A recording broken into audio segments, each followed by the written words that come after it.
আমি এত সুন্দর আর মজাদার ভর্তা কখনোই খাইনি আগে। তবে অন্যভাবে খেয়েছি, চিংড়ি মাছ দিয়ে নানাভাবে খেয়েছি ভর্তা, মিষ্টি কুমড়ার ভর্তা। তবে এই প্রথম আমি হাতে মেখে ভর্তা খেয়ে এতটা সন্তুষ্টি প্রকাশ করছি যে আমি তো পুরো ফ্যান হয়ে গেছি।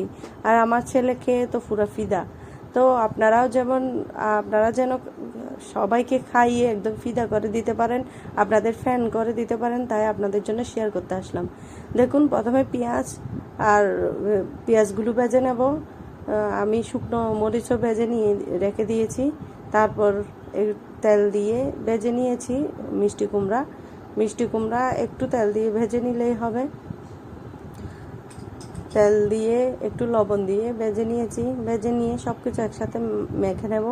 আমি এখানে এক্সট্রা কোনো তেল ইউজ করিনি, কারণ খাবারটা আমাকেই খেতে হবে। এই জন্য আপনাদেরকে সুন্দর দেখাতে গিয়ে আমি অস্বাস্থ্যকর খাবার তো খেতে পারি না, আর সেটা খাবে আমার ছেলেও। তার জন্য আমি একেবারে তেল দিয়ে অস্বাস্থ্যকর করে তুলিনি।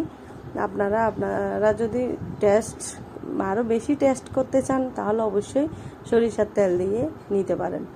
দেখুন, এইভাবে বানিয়ে আমি যে এত স্বাদ পেয়েছি, এর থেকে আর বেশি তেল দেওয়া আমার মনে হয় না উচিত হবে। এবার দেখুন, আমি ভাত দিয়ে খেয়ে দেখাচ্ছি। আমি তো প্রায় হাফ খেয়ে ফেলেছিলাম টেস্ট করতে করতে। তবে অবশ্যই রিস্ক নেবেন না, এগুলো খাওয়ার পর অন্য কোনো তরকারির টেস্ট আপনারা পাবেন না। কারণ মিষ্টি কুমড়া অনেক মিষ্টি হয়, যে কোনো মিষ্টি কুমড়ার তরকারি খাওয়ার পর অন্য কোনো তরকারির স্বাদটা খাওয়া যায় না। তাই আপনারা অন্য কোনো তরকারি থাকলে সেগুলো আগে খেয়ে নেবেন, তারপরে মিষ্টি কুমড়ার